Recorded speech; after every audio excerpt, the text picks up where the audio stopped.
All right, we're just gonna go ahead and get started and, as folks join, they can just join in. So thank you all for joining us for the Finance Subcommittee meeting, today at 4:30 on June 21st. I appreciate your time. I want to welcome Council President Jesse Letterman and Councilor Maria Perez and Subcommittee Member Councilman Tim Allen.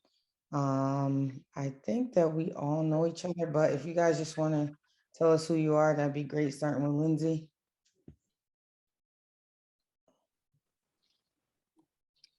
Thank you, Councilor Lindsay Hackett, Deputy CAFO. Thank you, Matt. Matthew Fontaine, Springfield Board of Assessors. Thank you, Matt. Pat. Patrick Greenhall, City of Springfield, Chairman of the Board of Assessors. Thank you, Patrick. Jessica. Jessica Garris, Springfield Board of Assessors. Thank you. And then we're also joined by Paul Tuthill, who is a reporter. And so thank you all for joining. So the first item on the agenda is FY21 free cash to pension stabilization reserves for $1,500,000. Lindsay, did you want to speak to it? Sure, this is just trying to move some of our free cash over to the pension reserve. We'd like to build that up just in case it's needed to meet our pension obligation in future fiscal years. We've done it in the past couple years, and we actually did use it to overfund our appropriation recently. So that is one way we used it, and another way we plan on using it potentially is to move money into the general fund budget to help with meeting our pension obligation if that ever comes to be needed. But for now, we'd just like to set some money aside in case that happens. So it's not going directly to the pension fund right now? Nope, it'll be in the pension stabilization reserve, which was set up a couple of years ago by the city council. Oh, pension reserve, okay, all right. Any questions on that item? Yeah, Council Chair. I just want to ask, so why is the need to put a reserve? Is because, just for knowledge, Sure. what is the need to do so, please? Yeah, so Thank you. building up our reserves, whether it's specific reserve accounts or our general stabilization reserve accounts, is really the best way the city can safeguard against unknowns. So it's kind of just like your savings account, your personal savings account. You might not have specific reasons for the savings account, but it helps to have the savings account there for emergencies that happen to come up. It also is one of the best ways to determine the city's fiscal health. The rating agencies look at our overall fund balance, which includes the stabilization reserves, and it shows that the city has financial flexibility for any unknowns that we wouldn't be able to budget within our general fund budget. So in the past, have to go to those fundings, utilize them? Yes. So in the past, probably 9 years ago now, we had been using some funding from the stabilization reserve to actually balance our budget. We potentially may have to do that in the future if we're faced with a recession, if we're faced with budget cuts. We haven't had to do that for 9 years. So, but it is something we want to continue to build, so we have that flexibility in the future. Thank you, Madam Chair. Thank you. Thank you, Counselor. Lindsay, can you tell us how much is in the reserve fund now, the pension reserve? Sure. Thank you. So the balance in there, this was on March 7th, actually. It might be a tiny bit higher, maybe just due to some interest, but it was 44.3 million. Okay. Thank you. Counselor Allen?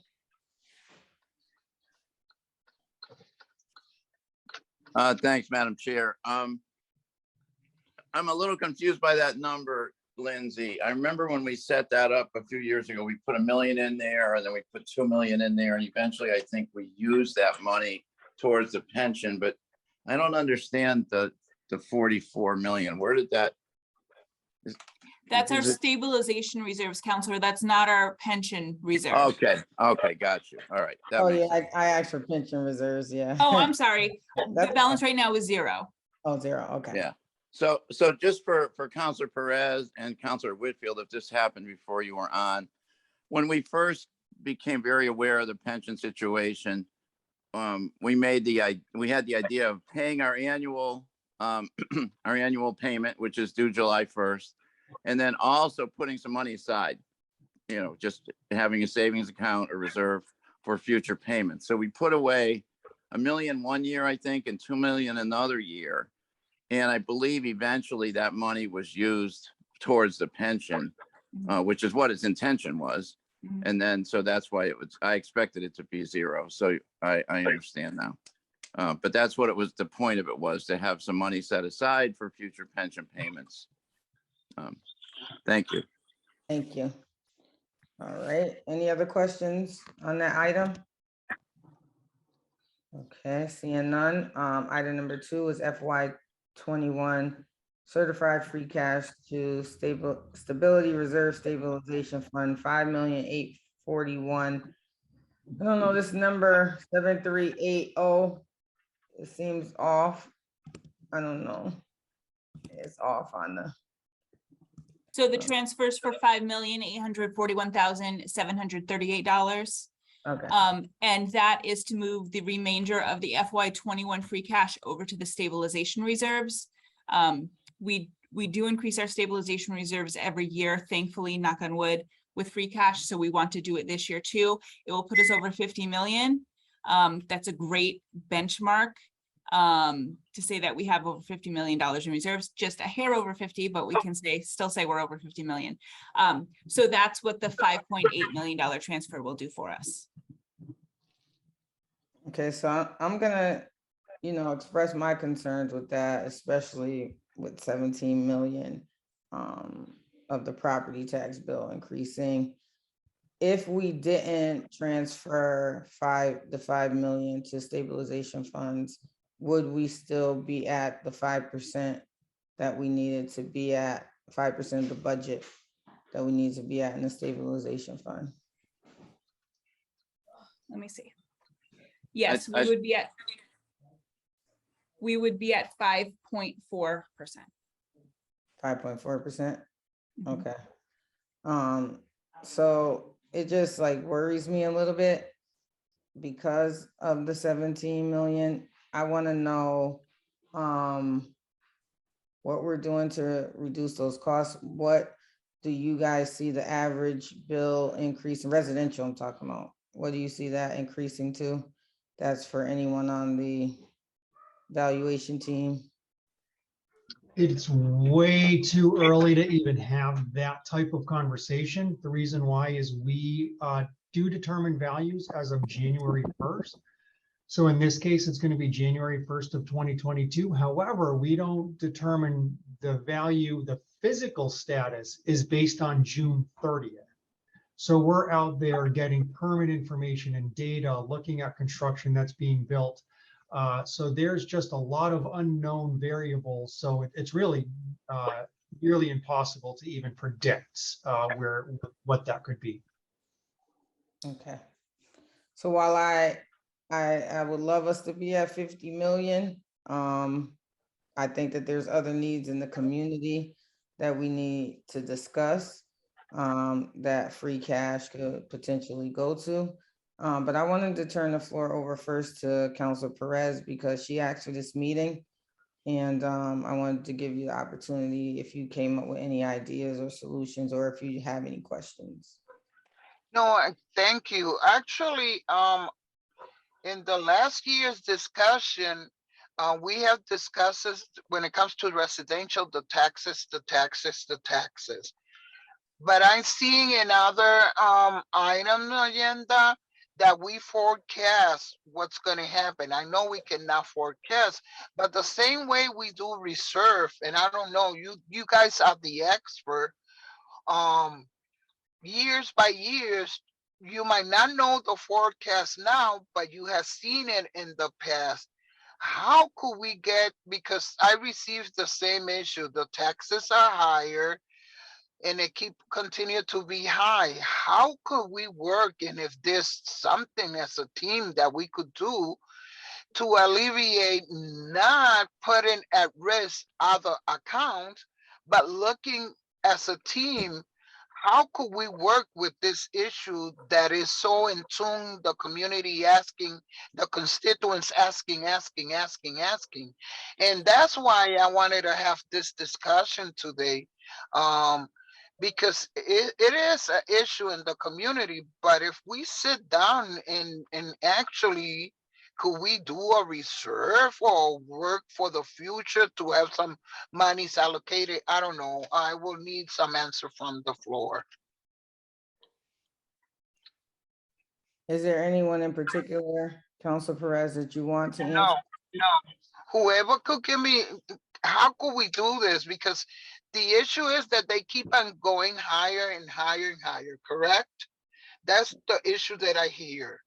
So the same way we stabilize other accounts, stabilization, and we talk about setting aside money, how could we work that in the future? We don't have to be fighting amongst each other. I'm going to be transparent. No, we want this money for, it's a need, and it's a need that always going to be there. How could we work around that need? That's why I'm trying to understand. And from the assessor's office, I don't know who could answer that question. Yeah, so I'll definitely let the assessors get into details, Counselor. Thank you for the question. I do think that, you know, we've made adjustments, as you know, to the 41C, the 41D. We have, from our end, really maximized any type of abatement for property taxes that we can, that is going to really address the need for the specific income-based residents, taxpayers. When it comes to all the other taxpayers who don't necessarily fall into those specific income brackets or potentially age brackets, we're really limited with what we can do. And using this free cash to offset the tax levy is really one of the only things that we really can do. We've discussed with DOR our options, and there aren't many. And part of the reason is because, you know, the tax levy as a revenue source, it is so important for the city. And we really want to be able to maximize that as a revenue source whenever possible, because we are so heavily reliant on state aid. And I know you've all heard this before, but it's really true. The more that we can maximize our tax base and the tax levy, the more we'll be able to afford for the city. The more services we can provide, the more services we continue if we do end up, you know, heading into recession.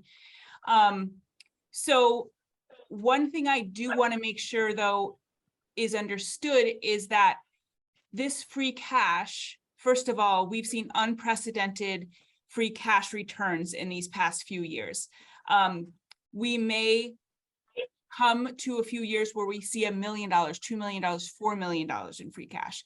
So that isn't going to, we're not going to be able to make an impact potentially on any reduction in the tax levy with those amounts. Also, this isn't a permanent change in the tax levy. So say we wanted to reduce the tax levy by $3.5 million, which, you know, we've already committed to for FY23. That's you're going to see a return in that tax bill. The taxpayers are going to see that return in their tax bill in the future tax years. So we really just want to make sure that we don't end up harming our taxpayers with a big rebounding bill potentially in future years. But we do really want to be able to address, obviously, the need of the taxpayers, which we've heard from City Council, and we know there is a need, and we've tried to address it absolutely the best that we possibly could. But we also have to maintain financial responsibility for the city. And hopefully we're leveling that a little bit here with our discussions with you. And I appreciate, you calling this meeting and you having the meeting. And I think we've made progress, here. I understand that, some people think it's not enough. But I do think that we've made progress. And I hope that helps answer the question a little bit. I understand it's a need. It's always going to be a need. We've seen the highest values we've ever seen in this city in the face of COVID, and there's so much financial need that we haven't seen before. So it's a strange dynamic. But we've heard the need for the tax relief. We've really researched all of our options, and this is really what we've come up with, which I'm proud to bring this to the taxpayer along with the budget. We're definitely open to talking more, but I think that for the most part, that's where we are. And and I know some constituents that don't fall in that category, and they are in such a financial hardship, and the taxes keep on increasing, that they don't fit in the category that we just voted of the 65 and the 700. And then what it raised me some red flags is that when we asked how many people provided service with this money, it was 234. That raised me a red flag, and that's why I asked respectfully for Councilor Westfield to have this meeting, because 234, 240 is not enough when it comes to the whole city. I think that eventuality, I would like to, and I'm trying to see other cities and models, how do they do it, and how are they able to work around this issue? Because right now we're gonna go into inflation. Coming 2024 is gonna be worse, and it's worse right now with the high gas that have rise. People gotta work, and right now they paying $5 a gallon, almost $5 a gallon, and the people we have to have a room for all this discussion and see how we could do as a city better when it comes to the community itself, because I hear this every day. And we have to discuss it. Texas has been an issue for years and years and years. And the other thing is, it's like a lottery. You never know how much, and those are the things that we need to communicate to the community also, because the community as a whole doesn't know. They know there was increase, but we don't have the explanations behind it. I'm new in the city council, but as being in the community myself, that was one of the issues. We have to do better. We have to communicate to the community that we doing this is what we doing from a systematic community point of view. And then have some meeting of the community, hear the community, what they saying. I know the assessors are there for one reason and one reason only, but sometimes, we need to be more in tune with the community. And yes, we then agree to say, yeah, they have the right to do this, but discuss it before doing it. And I think that's where I was more conflicted about it from the community point of view. Thank you, Councilor Westfield. Thank you, Councilor Perez. I think that you made some valid points. Community conversations are definitely important. And I see your hand, Councilor Allen, but I have like one or two questions before I call on you.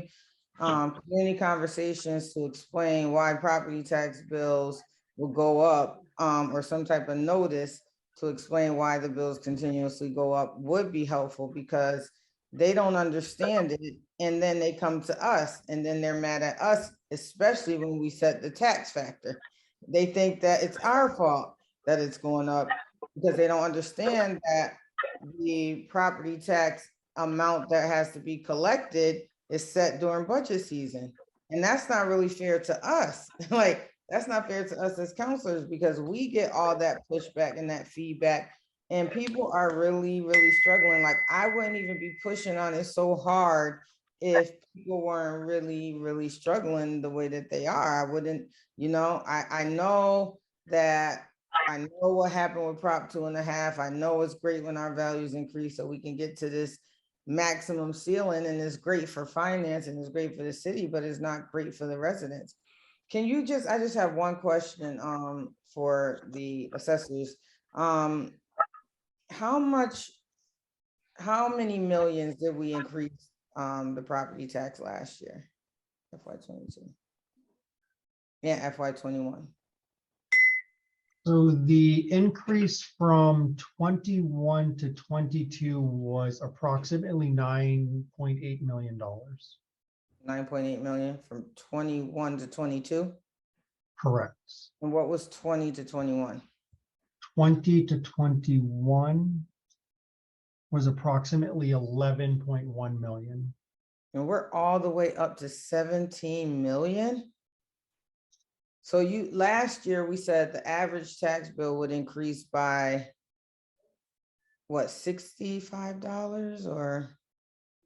It was $216 increase last year. So if we think about that at $9 million increase, and now we're going to a $17 million increase. So It's one thing not- Counselor, one thing I do want to say about that $17 million, because I see where you see that in the budget. Mhm. So that's actually comparing the estimate, the revenue estimate, right? Because at this point, they're all estimates. Okay. The revenue estimate from FY22 to the revenue estimate to FY23. And I think a more accurate number to look at is the actual from FY22 to the estimate for FY23. And Patrick, I don't want to put you on the spot, but I don't know if you have that. Do you have the FY23 estimates? It's about 250 million. Okay. So minus the 3.5 million, it would be about 246 million, which would be about a $9.2 million increase. Okay, so why does the budget say 17 million? Because I seen that and I flip. Yeah, so I saw it too, because when you were saying 17 million, we were like, what is she looking at? And I saw it. And it's something I'm going to change for the budget next year. And it is because, we really shouldn't be comparing an estimate to an estimate. We should be comparing the FY23 estimate to the actual. So that'll be a change for next year. Okay. Okay. What is this? So it'll be about, if we were comparing apples to apples and just say these estimates are actual, the bill increase would be another $216 on average. It doesn't quite work that way. It's not as clean. Not as apple to apple as I want it to be. Not exactly. No. I'm just looking at a chart that's showing different increases, and the average bill increases are very different because that comes to sort of the overall values of residential, sort of where's the market going. So it's not quite as linear as that. And it also goes by whatever tax factor is decided on too, correct? Correct. Okay. All right, that's okay. 9 million feels Do you better than mind if I 17. answer just a couple? Yeah.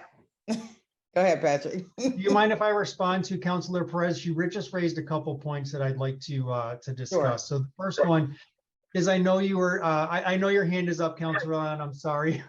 But All right. Councilor Perez, I know you were kind of shocked to hear the 234 number, and that's certainly part of the inspiration for us to want to, increase, do the cost of living adjustment, decrease the age from 70 to 65. But that is household. So it is a little less than 1% of the single family homes in Springfield. I know it's still a pretty low number, But it's not, we're not looking at the total population because you do have to own your home and be a certain age and income to qualify for that. So I just wanted to note that. And then also you mentioned, just sort of comparing how do other communities do it. We're also bound by, the general laws. So they're doing a similar thing as we are. But I would like to point out, as I usually do, is, we do have one of the lowest average tax bills in Western Massachusetts. And I think someone mentioned in the meeting the other night that we're the second lowest city in the state of Massachusetts for taxes as well. So that's just something important to keep in mind. But I agree with you, the 234, and we would love to see that increased. Oh, thank you. Thank you. We're the second lowest in tax bill. We're the second lowest in income. So I want it to be, it's relative. It's relative. We're the second lowest in income. So as you go to cities that's more affluent and they have bigger houses that cost more, they're also making the income to be able to support that. So we just got to make sure we tell the whole story and not just half of it to. Sure. That's a good point, Councilor Whitfield, but I would also say, we would be looking at, if I don't know where those statistics are coming from for the second lowest income, but here we are kind of specific. Yeah, we're really specifically looking at homeowners as well. So I don't know if it was broken out that way, kind of a. Look that way, but I just looked overall. Sure. Yeah. Overall. Councilor Allen.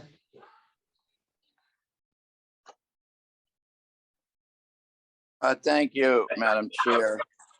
Just a couple things I was going to say, people have already said, but I just, taxes go up every year, right? So, but the budget goes up every year. The budget went up 3.5%.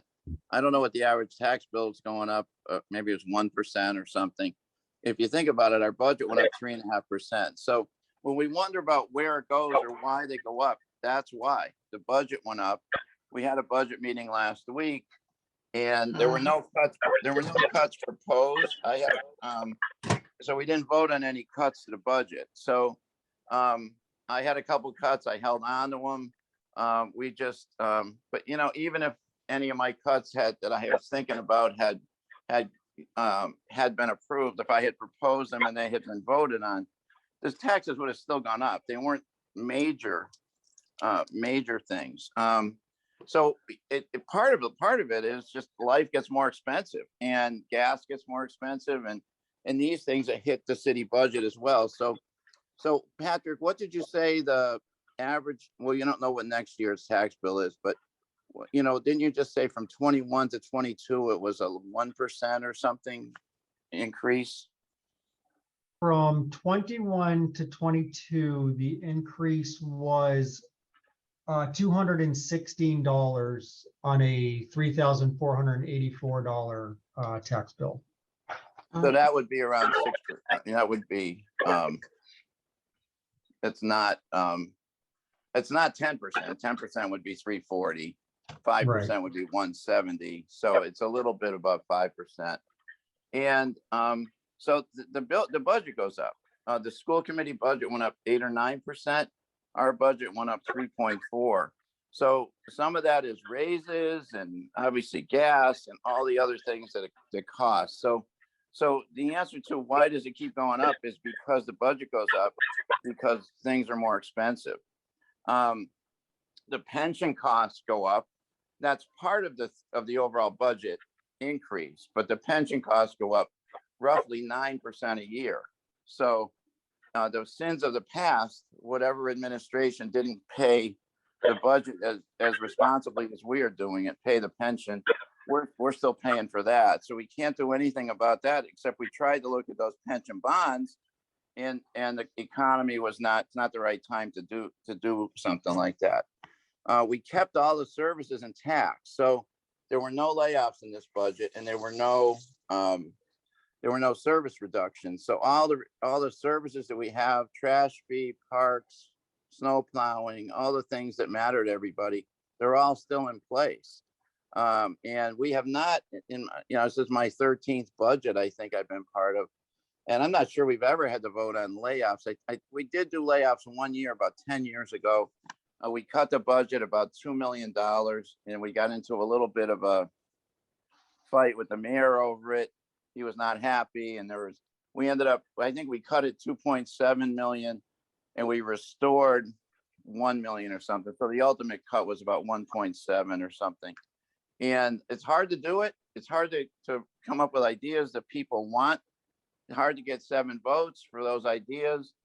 And then, you know, the mayor is fighting for his budget. So that's a hard process. It can be done, but we didn't do it. And that's part of the reason the budget goes up. We do need to remember that free cash is a result of not spending money that's approved in the budget. So, you know, there's an argument that says if the budget's too high and should have been cut a little bit, well, you're gonna see some of that in a larger free cash number at the end of the year. So, so that's, you know, I'm not sure if that's a good news thing, but you know, it's it's just another way of looking at how do you do it. Do you cut it at the beginning, or you get a bigger free cash number, which is why we're working with $27 million of free cash now. And of that 27 million, we put 6 million or 6.5 million into tax relief. 2.5 went into last year, 3.5 went into this year. And so that's far and away the most tax relief that's ever been done in my time here. The one other time we did cut it, 1 million, you know, I don't know, 6 or 8 years ago, a DOR got mad at us for not maximizing our revenue, the revenue that comes into the city. So it's a very hard and delicate balance for all this stuff. But just remember that this year is far and away the most proactive we've been in the mayor's been in terms of tax relief. So we literally put 6 million of the 27 million of free cash. And it might be 6.5. I'm not sure. Correct me on that one, Lindsay, if I'm wrong, but it's at least 6 million went directly to tax relief. And now we've got these 2 things we voted on last week, and we have this home rule petition. So even though it's hard for people who, you know, it's hard for everybody, but there's some people for whom it's really hard.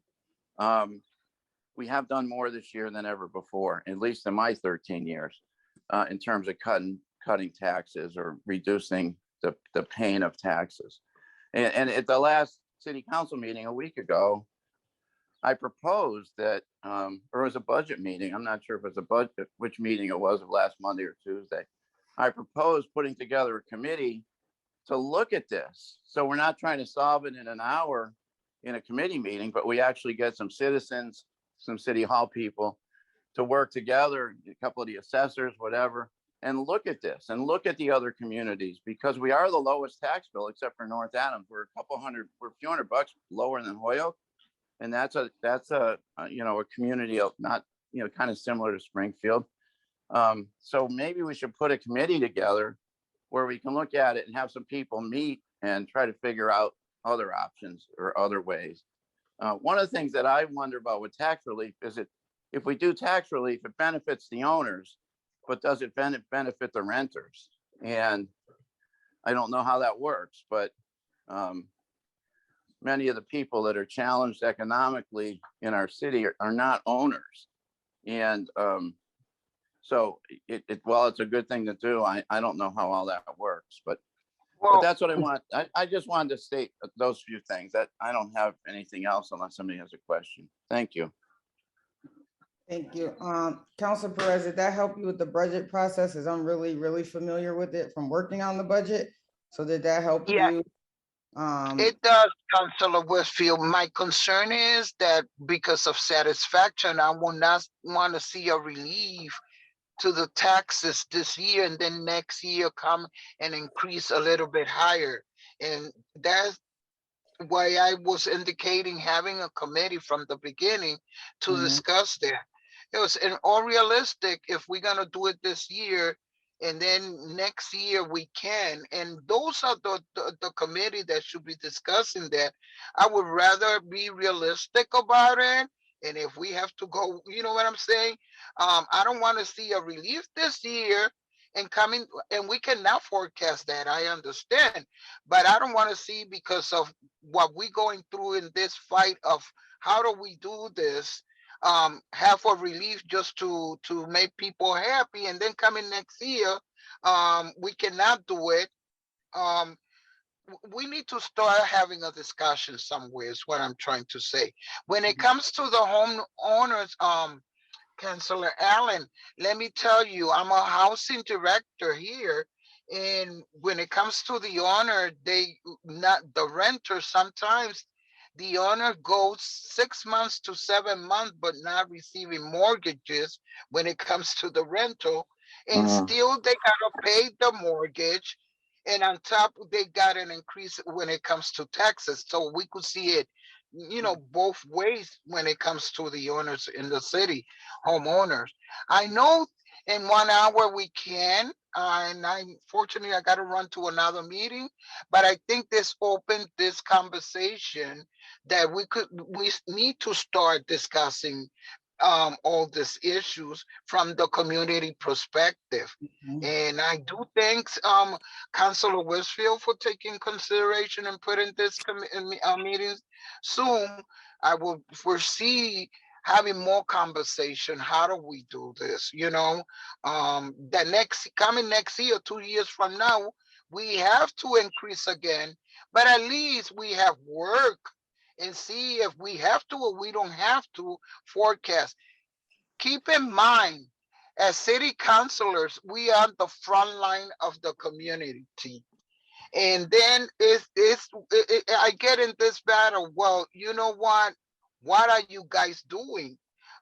So I need to understand this better. And usually when we get as a committee through the finance of putting a committee together, I mean, we are the voice of the community. And if I'm able to understand the dynamics, I'm able to communicate with the community better. If we have to increase, I see it in another city. I came from Maryland. I was in Maryland. They had to increase their taxes, but they communicated to the community the building of 2 schools, the building of, this is where your monies are going into, because that's the other issue. We don't communicate to the community when it comes to increasing the taxes. Where's the money going to? I think it's like an accountability issue, and those are the things that I want to discuss. And I said, wow, when I looked, they said, this is where the monies went to the community. I, I will pay 216, 230 if it's gonna benefit, but I want to feel that by those increases, I'm benefiting the community. And that's why I say when we have to get in tune and communicating more with the community from the assessor's perspective. So, this is to be continue. I just don't want 1 hour, like Councilor Allen said. Um, and see where could we work with this issue. It's gonna get worse before it gets better. And I know that. But before it gets worse, let's discuss about it. You know what I'm saying? The same way we discuss about other budgets and looking at and making the city look good, So that's my take in all this. Thank you, Councilor Westfield.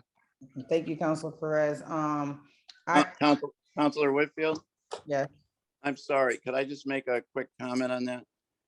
sure. Thank you. Sorry. We have that tax committee that we put together in November and December of 5 people to look at the taxes. Maybe we could use that format. It's 2 or 3 city hall people. It's also generally it's been Freddie Lopez from the community. I got him on there a few years ago, and he's been kept on there. And maybe we could get that committee started early in the fall rather than late in the fall, or sooner. Just a thought.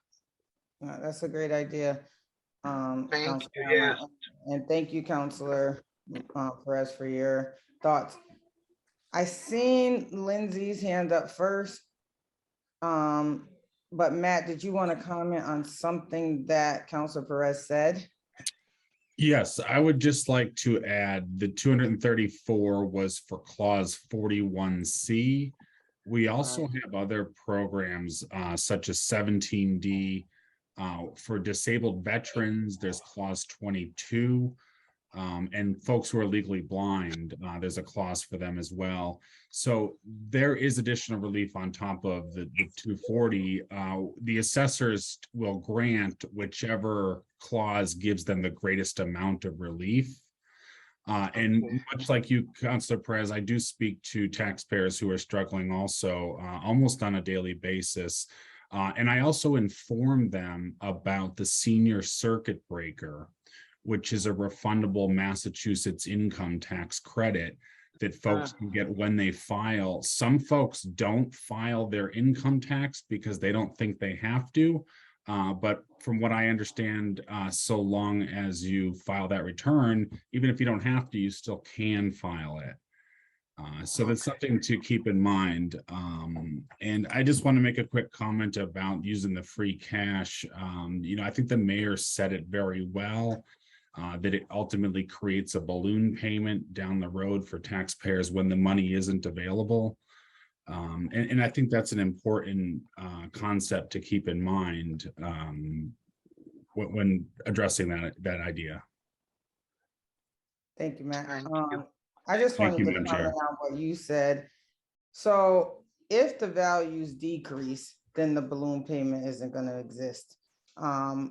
Because we're not gonna have to raise as much property taxes, and from everybody keeps saying we're going into a recession.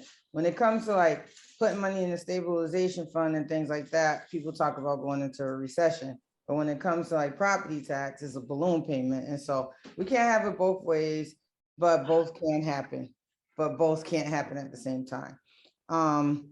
When we talk about the budget, so the budget increased, but it doesn't have to increase by the amount that the finance department says it has to increase by. Like we did keep funding, there's no layoffs, all is that great, but we also have increases in the budget. We also have more staff in the budget. We also have, I mean, if you really look through the budget like a fine tooth comb, there are things that may not really be needed that have been added to the budget. Why? Because we are in a good fiscal state. We do have more money than we ever had. And so this is the best time to add more services or more positions or whatever it is to the budget, because we have the funding to do so.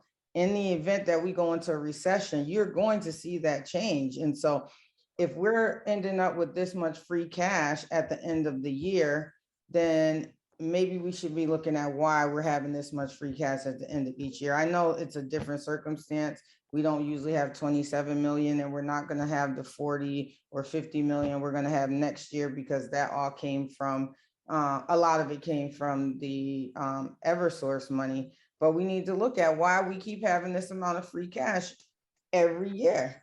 Like why? And then we have it, but it doesn't have to go to certain projects that it's been going to. And I'm not talking about capital city projects. You all know what I'm talking about. So I'm not even going to reiterate the 6.5. Okay, we could have had 12 million go to reduce property tax if we want to keep bringing up the 6 million that did go. And last year is out the door. So that 2.5 million, we can't even count it going forward. But it was a good gesture. All the other services and programs that was put in place were great.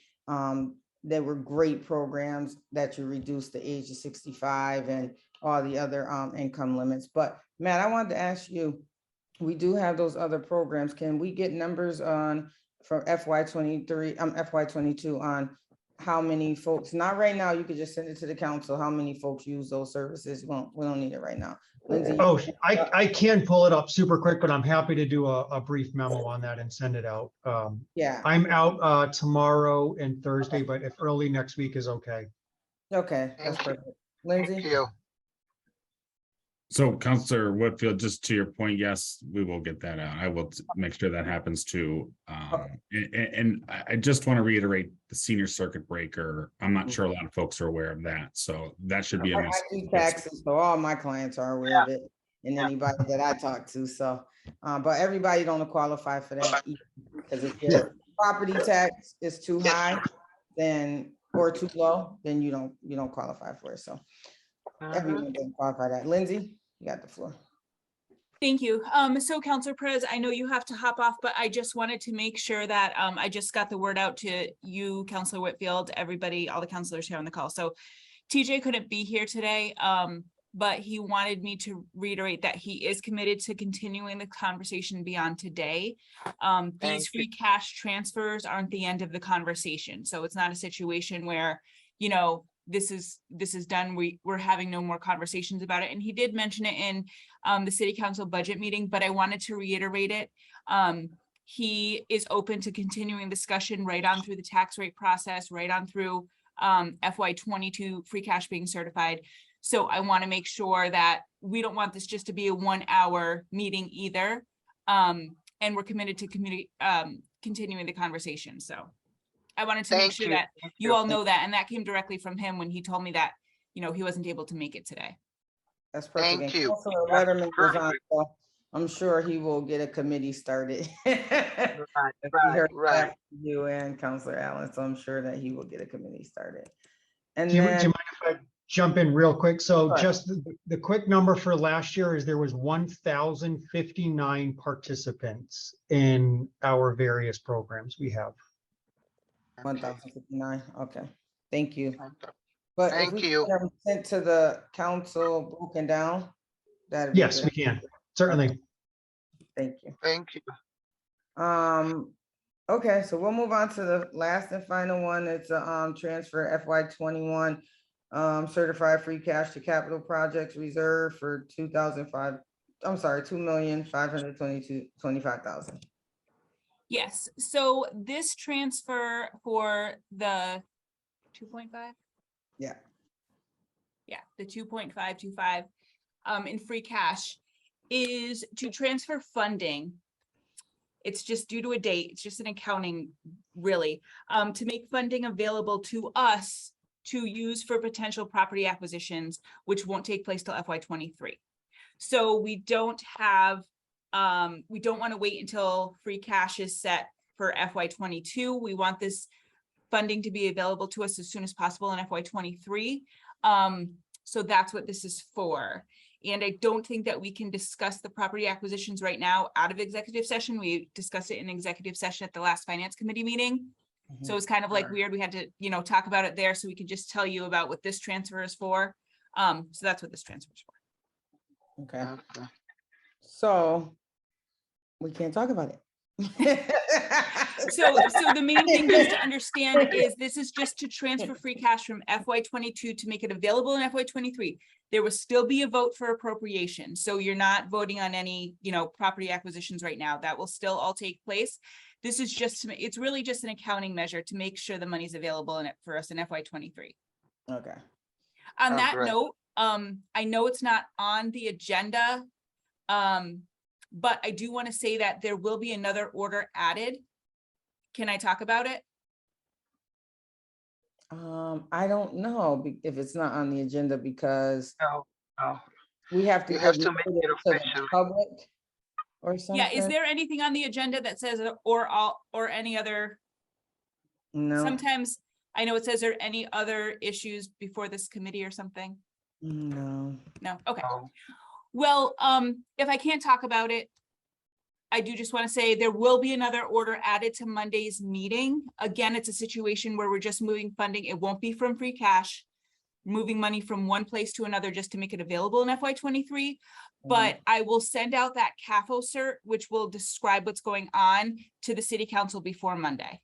Okay, that sounds Okay, good. Thank you. so it won't be the first time you see. Unfortunately, we don't have a subcommittee meeting before then. And if I can't talk about it now, then we'll I make sure think we'll that. have a subcommittee meeting on Monday though. 'Cause we Oh, okay. usually have it- Yeah, we usually have it Monday before the. Is that a But hearing? it's Hearings? yeah. So So we there's probably a special meeting before the hearings meeting to hear the free cash orders. Okay, all right, so we probably won't have a finance meeting, so. It's pretty cut and dry. Mhm. But I'll send the CAFO cert memo Yeah. out to the city councilors beforehand. If you send it and Thank you. folks have questions or problems, they will get in touch with you. Yeah. So, Okay. yeah, that'd be good if you send it out ahead of time. All right. Thank you. All right, we're all good because we already talked about property tax and that's the last item on the agenda, so we won't go back there. So, Thank you so much. Thank Thank you. you. Thank you, make everybody. I'm For not the gonna have a record, vote. I'm not gonna I'm have a sorry. vote in favor. It's just me and Tim. And we're on the opposite sides of the spectrum right now. I still gotta like keep thinking about it. And so I'm not gonna have a vote to approve it from the committee. So with that, So, we will end the meeting. Councilor Whitfield, keep in mind that we're forming a committee for the first Yes. time. We gotta Forming it thoroughly look at this. early. So keep that Okay. in mind. All right. Once that gets going, I'll feel much better. All right. Have a good Thank evening, you, everybody. guys. All Thank right. Thank you. you. Bye-bye. Thank you. Right. Bye-bye.